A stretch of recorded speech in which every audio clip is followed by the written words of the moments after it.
شهدت الساعات الأخيرة حالة واسعة من الجدل داخل الشارع الرياضي العربي بعد تصاعد الحديث حول القوة الكبيرة التي بات يتمتع بها المنتخب المغربي لكرة الصالات، خاصة بعد النتائج الضخمة التي حققها مؤخراً أمام عدد من المنتخبات العربية والإفريقية، وهو ما دفع الكثير من المتابعين للتأكيد على أن المنتخب المغربي أصبح القوة الأولى عربياً وإفريقياً، بل ومن أقوى المنتخبات على مستوى العالم في لعبة الفوتسال. ويواصل المنتخب المغربي لكرة الصالات فرض هيمنته خلال السنوات الأخيرة بعدما نجح في تحقيق نتائج استثنائية أمام منتخبات قوية، إلى جانب ظهوره المميز في بطولة كأس العالم الأخيرة، حيث قدم مستويات وصفها متابعون وخبراء بأنها تاريخية بكل المقاييس، خصوصاً أمام مدارس كبرى تمتلك خبرات طويلة في اللعبة. وبحسب تقييمات عدد كبير من المتابعين والمتخصصين، فإن المنتخب المغربي أصبح يأتي مباشرة خلف منتخبات كرواتيا والبرتغال وإسبانيا على مستوى القوة الفنية والجاهزية، في وقت يرى فيه كثيرون أن المغرب بات يمتلك مجموعة من أفضل لاعبي الفوتسال في العالم، سواء على مستوى المهارات الفردية أو الانضباط التكتيكي والسرعة الكبيرة في التحولات الهجومية. الاتحاد العربي لكرة القدم كان قد وجه دعوة رسمية للمنتخب المغربي من أجل المشاركة في بطولة كأس العرب لكرة الصالات، وهي البطولة التي تضم منتخبات الجزائر ومصر وتونس وليبيا وموريتانيا ولبنان والكويت والأردن والعراق والإمارات والسعودية وقطر وسلطنة عمان، وسط توقعات بأن تكون واحدة من أقوى النسخ العربية على الإطلاق، نظراً لتواجد عدد كبير من المنتخبات صاحبة الخبرة في اللعبة. ورغم قوة الأسماء المشاركة، إلا أن معظم الترشيحات ذهبت بشكل مباشر نحو المنتخب المغربي، خاصة بعد الفوارق الفنية الواضحة التي ظهرت مؤخراً بينه وبين أغلب المنتخبات العربية، حيث يرى كثير من المحللين أن المغرب بات يتفوق بفارق كبير على جميع المنافسين داخل القارة الإفريقية والمنطقة العربية. المنتخب المغربي كان قد توج مؤخراً بلقب كأس الأمم الإفريقية بعد فوزه الكبير في النهائي على منتخب أنغولا بنتيجة 5 أهداف مقابل هدف واحد، وهي أنغولا نفسها التي تمكنت من إقصاء المنتخب المصري في نصف النهائي بنتيجة 6 أهداف مقابل 3، ما جعل العديد من الجماهير العربية تتحدث عن حجم الفارق الحقيقي الذي يفصل المغرب عن بقية المنتخبات الإفريقية في الوقت الحالي. وتزايدت المخاوف داخل الشارع الرياضي العربي بعد المباراتين الوديتين اللتين خاضهما المنتخب المغربي استعداداً لبطولة كأس العرب، حيث واجه منتخب الإمارات في مباراة شهدت تفوقاً مغربياً كاسحاً منذ اللحظات الأولى، بعدما سجل المنتخب المغربي 8 أهداف كاملة خلال أول 2 و10 ثوان فقط، في واحدة من أغرب وأقوى البدايات التي تشهدها مباريات الفوتسال العربية. المباراة لم تستمر حتى نهايتها الطبيعية، بعدما تدخل الجهاز الفني للمنتخب الإماراتي وطلب إنهاء اللقاء مبكراً بسبب الفارق الكبير في المستوى والنتيجة، مع التأكيد على أهمية الحفاظ على الروح الرياضية بين المنتخبات العربية، ليتم اعتماد النتيجة رسمياً عند 8 أهداف دون رد لصالح المنتخب المغربي. ولم تتوقف النتائج الكبيرة عند هذا الحد، إذ خاض المنتخب المغربي مواجهة ودية أخرى أمام المنتخب الجزائري انتهت بفوز المغرب ب3 أهداف دون مقابل، وهي النتيجة التي زادت من حجم الحديث عن الفوارق الفنية الضخمة التي باتت تفصل المنتخب المغربي عن بقية المنتخبات العربية في كرة الصالات.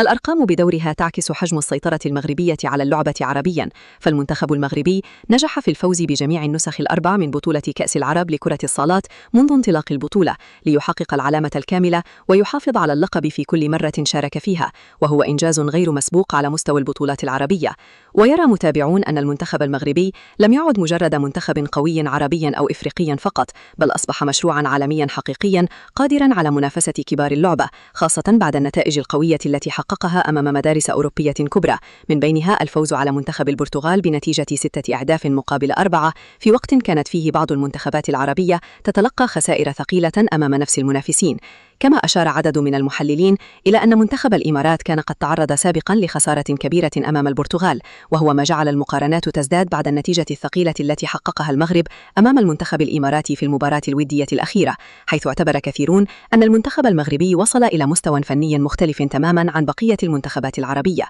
وفي ظل هذه الأرقام والنتائج، تصاعدت حالة الجدل حول مدى قدرة المنتخبات العربية الأخرى على مجاراة المنتخب المغربي خلال بطولة كأس العرب المقبلة، خاصة أن كثيرا من الجماهير باتت تتوقع نتائج كبيرة إذا استمر المنتخب المغربي بنفس النسق والأداء الحالي. ويجمع عدد كبير من المتابعين على أن ما يقدمه المنتخب المغربي لكرة الصالات في السنوات الأخيرة يؤكد حجم التطور الكبير التي تعيشه الرياضة المغربية بشكل عام، سواء على مستوى كرة القدم أو كرة الصالات، بعدما أصبحت المنتخبات المغربية تحقق حضوراً قوياً في مختلف البطولات القارية والعالمية. ومع اقتراب انطلاق بطولة كأس العرب تبقى الأنظار موجهة نحو المنتخب المغربي باعتباره المرشح الأول والأبرز للتتويج باللقب، في وقت تنتظر فيه الجماهير العربية مشاهدة ما إذا كانت بقية المنتخبات ستنجح في تقليص الفارق الفني، أم أن المغرب سيواصل فرض سيطرته الكاملة على كرة الصالات العربية والإفريقية خلال المرحلة المقبلة.